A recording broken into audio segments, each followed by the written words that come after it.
Hi, in this video I'm going to show you how I built this bomb-proof garage shelving out of some plywood and 2x4.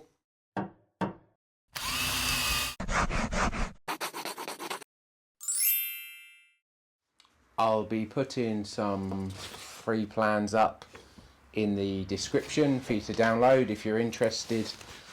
I built it in a modular way so that I can add to it or take bits off as I see fit. It's all screwed together, there's no glue, so that means it's going to be easier to do that. I also designed it in a way that meant that I could build the whole thing by myself. No one helped me do it. I assembled it all myself and attached it to the wall as well, which was a little bit fiddly, as you'll see. This is the garage. It's got quite a lot of things in it, as you can see. I haven't managed to set up my workshop a year since moving in, but I'm finally taking the time. I've got to remove these wires first before I put the shelving in, and the garage door is quite a limiting factor which I had to factor in on the design. It's about 2 feet from the ceiling to the door. I'm building the shelving out of 89 by 38mm structural CLS or 2x4 and 18mm plywood. Start off by cutting the timber to length on the miter saw and then laying the longer lengths out on the floor. These are the lengths that are going to be attached to the wall, so I mark out where I'm going to put the holes to drill into the wall. They have to be centered to help with the rigidity and the strength.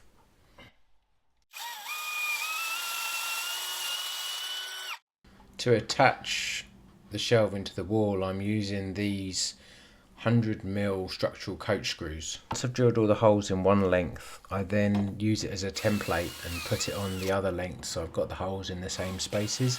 Just makes it a bit easier, so I'm just marking it out first of all and then drilling straight through.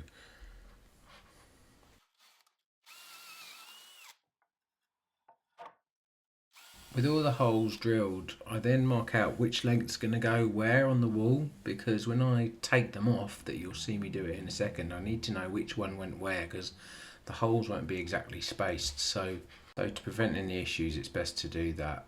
And then levelling the first piece that's going on the wall, and on the left you can see I've got a metre length of timber that's just giving me the height to level it at. I'm using a 10mm drill bit going through the existing 10mm holes just to mark on the wall where I need to put the bigger holes. Fortunately, exactly where I wanted to put the length of wood, I drilled into the mortar, which isn't ideal, so I re-drilled the hole a little bit higher up just to give myself something more solid.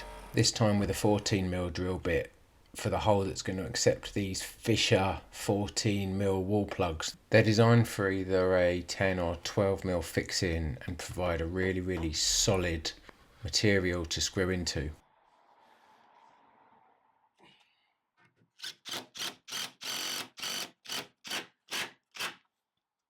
The coach screws and the fixings actually give such a strong hold that I didn't need to prop it at the other end. Just screwing one screw in was enough to hold it tight and level while I drilled through the remaining holes and then bored them out to 14mm and then was able to put in all the plugs.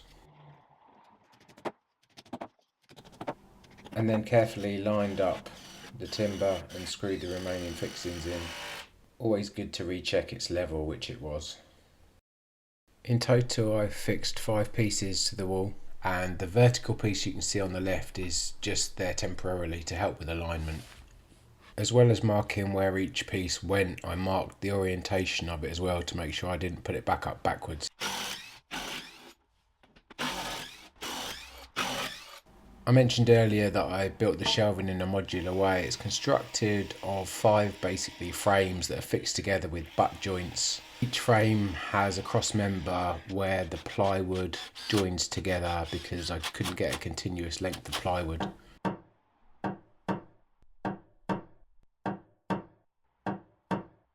This part was quite tricky. I'm attaching the topmost frame to the wall. It's about 7 foot up in the air, so it's a bit fiddly, but because of the way I built it and the strength of the coach screws, it makes it a lot easier.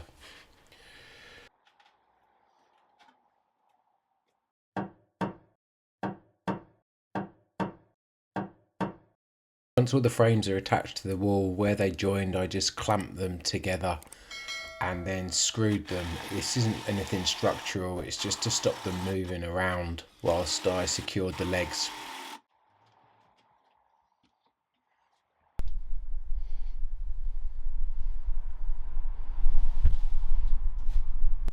I secured the centremost leg first of all and fixed it at the top. Once again I clamped it to make sure that the frame was level, and then used an 8mm drill bit to pilot through the leg and slightly into the frame, and then this is a 70mm screw first of all, otherwise it would go straight through if I used a 100mm screw, which I used on the second side of the leg, because this would actually go through both parts of the frame at the right angle to one another.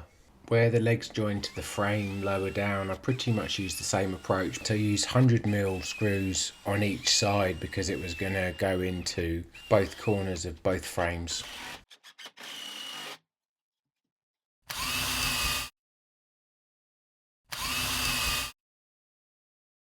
To be fair, the coach screws I used to secure the legs to the frame probably would have been adequate, but I wanted to give it a bit more strength, so I decided to add some supports attached to the legs on the underside of the frame. The first two screws are just to secure the supports, they're not really to take any weight or anything like that. The majority of the weight is taken by a 12mm coach bolt that goes right through the leg and the support and then is screwed from the back.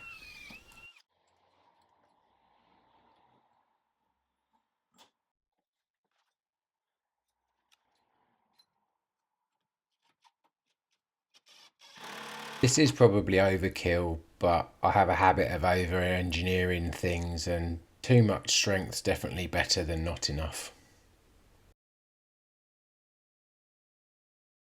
The final step's just cutting the 18mm ply to width. You could buy it in the required widths already, but it was cheaper just to buy a large sheet and cut it down myself. I was just going to use OSB for the shelves, which would have been fine, but with prices as crazy as they are at the minute for materials, this structural plywood actually worked out the same price.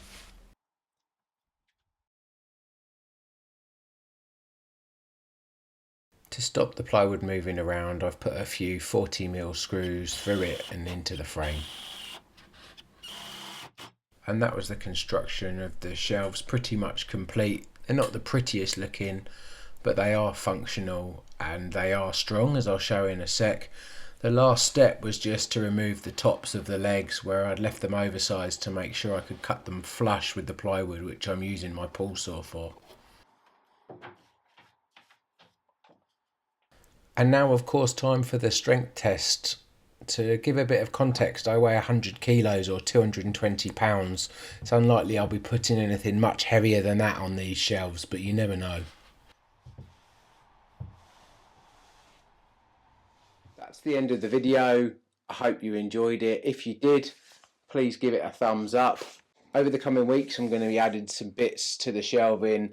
I'm going to add some additional smaller shelves inside it and add some lips to the edge to stop things falling off the shelves. So they'll be coming soon. If you're not a subscriber, feel free to subscribe, and hopefully see you again soon.